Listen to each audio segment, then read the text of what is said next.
Good afternoon बच्चों।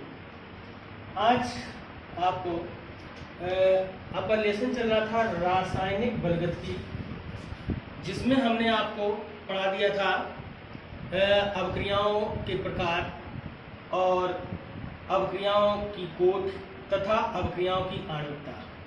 अवक्रियाओं की coat तथा अवक्रियाओं की आणविकता में अंतर भी बता दिया था।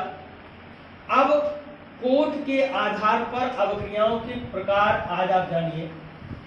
कोट के आधार पर अवक्रियाएं कई प्रकार की होती हैं। कोट के आधार पर अवक्रियाएं आपकी 4 प्रकार की बताएंगी। किसी भी अवक्रिया की कोट के आधार पर अवक्रियाएं 4 प्रकार की बताएंगी हैं। नंबर 1 है शून्य कोट की अवक्रिया, नंबर 2 है प्रथम कोट की अवक्रिया, और नंबर 3 है द्वितीय कोट की अवक्रिया, और नंबर 4 है तृतीय कोट की अवक्रिया। यानी कोट के आधार पर अवक्रियाएं मुख्यतः 4 प्रकार की होती हैं, जिसमें से आपके सिलेबस में केवल 2 कोट की अवक्रियाएं हैं। कौन कौन सी? एक शून्य कोट की अवक्रिया है और एक प्रथम कोट की अवक्रिया है। ठीक है, ये दोनों आपकी हटा दी गई हैं। केवल शून्य कोट और प्रथम कोट की अवक्रियाएं आपकी हैं। तो सबसे पहले आपकी आती है शून्य कोट की अवक्रिया, यानी कि शून्य कोट की अवक्रिया किसे कहते हैं? शून्य कोट की अवक्रिया आपकी कहलाती है कि वह रासायनिक अवक्रिया जिसमें अवक्रिया की दर अवकारकों की सांद्रता पदों की घात पर निर्भर नहीं करती है, शून्य कोट की अवक्रिया कहलाती है। यानी ऐसी रासायनिक अवक्रिया जिसमें अवक्रिया की दर अवकारकों के सक्रिय द्रव्यमान या कह सकते हैं अवकारकों में सांद्रता पदों की घात पर निर्भर नहीं करती है, शून्य कोट की अवक्रिया कहलाती है। जैसे एग्जाम्पल आपका हो गया H2 plus I2 reversible reaction 2HI।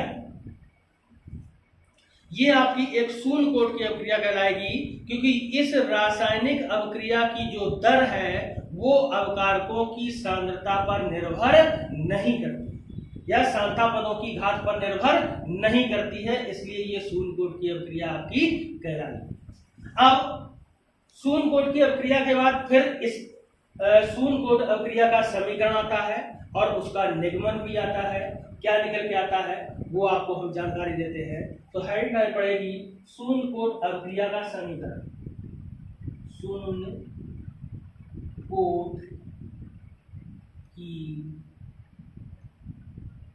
अवक्रिया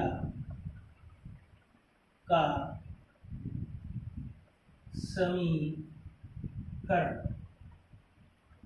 ठीक है, शून्य कोट की अवक्रिया का समीकरण कैसे निकलता है, उसका क्या निगमन है, ये हम आपको बताते हैं। सबसे पहले इसमें क्या करेंगे, मान लेंगे माना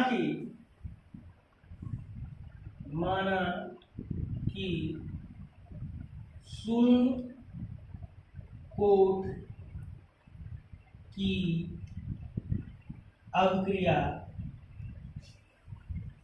ए चेंजेस प्रोडक्ट,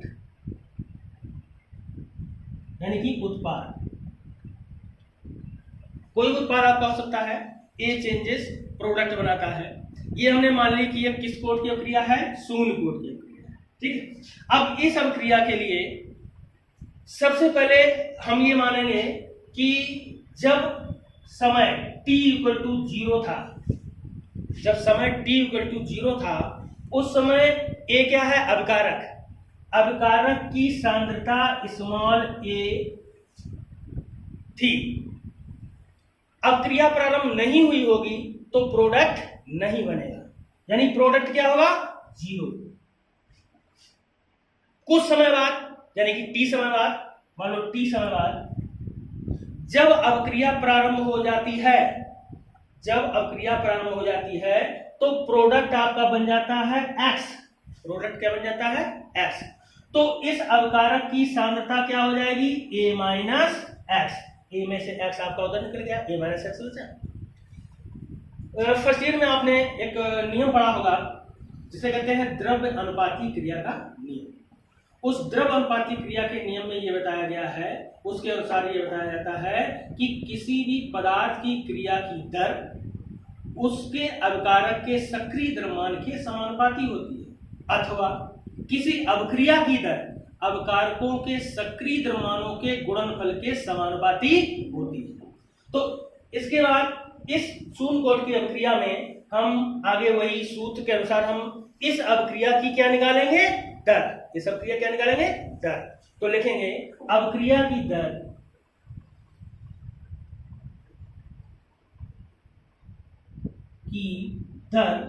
जो कि समानुपाती किसके होती है, अभिकारक के सक्रिय द्रव्यमान, यानी समानुपाती। अब इसमें अभिकारक क्या है, ए क्या है, अभिकारक। तो ए का सक्रिय द्रव्यमान, ए का सक्रिय द्रव्यमान।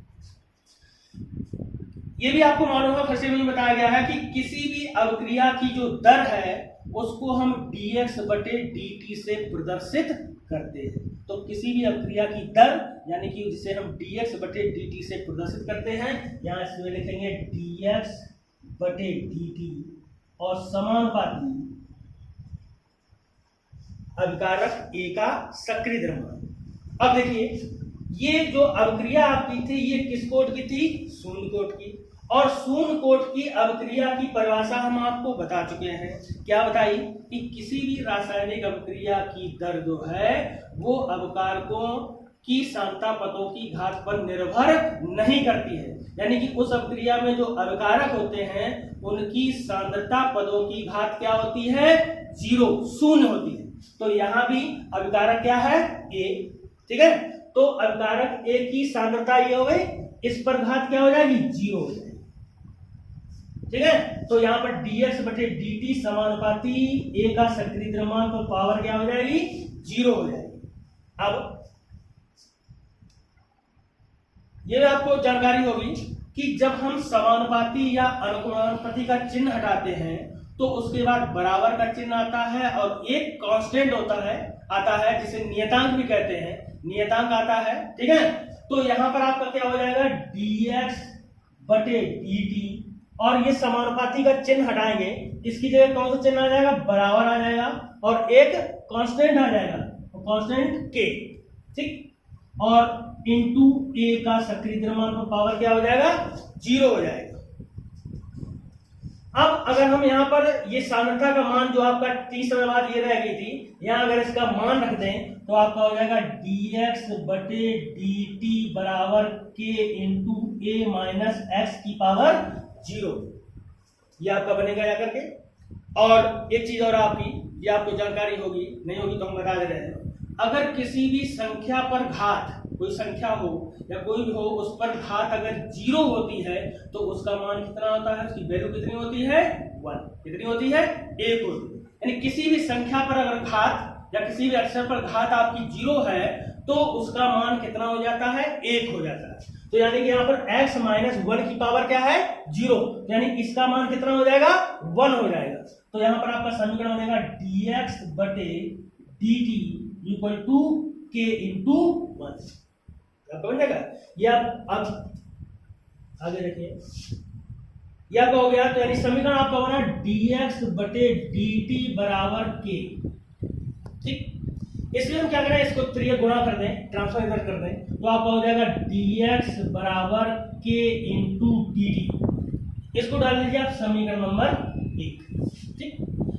लिखेंगे समीकरण 1 का समाकलन करने पर, समीकरण 1 का क्या करेंगे, समाकलन। समीकरण 1 का समाकलन करने पर तो यहाँ हो जाएगा इंटीग्रेशन dx, समीकरण 1 का समाकलन करें तो dx into k into integration dt। तो यहाँ पर हो जाएगा, अब यहाँ 1 इंटू ये कर सकते हैं, यहाँ 1 इंटू dt हो जाएगा। तो इसका समाकलन करेंगे तो यहाँ हो जाएगा x equal to k into और इसका 1 का t के सापेक्ष समाकलन हो जाएगा t, तो dt आपका हो गया। और जब समाकलन का चिन्ह हटाते हैं तो एक कांस्टेंट आ जाता है c, ठीक। अब ये हो गया समीकरण c आपका हो गया। समीकरण नंबर 2 से डाल दीजिए, ठीक। अब अभिक्रिया की फर्स्ट कंडीशन से जब t इक्वल टू 0 था उस समय x की वैल्यू क्या थी, 0 थी। यानी कि जब समय t बराबर 0 था उस समय x बराबर भी क्या था 0। तो इस समीकरण 2 में t और x के मान रखने पर, तो मान रखेंगे समीकरण 2 में x व t का मान रखने पर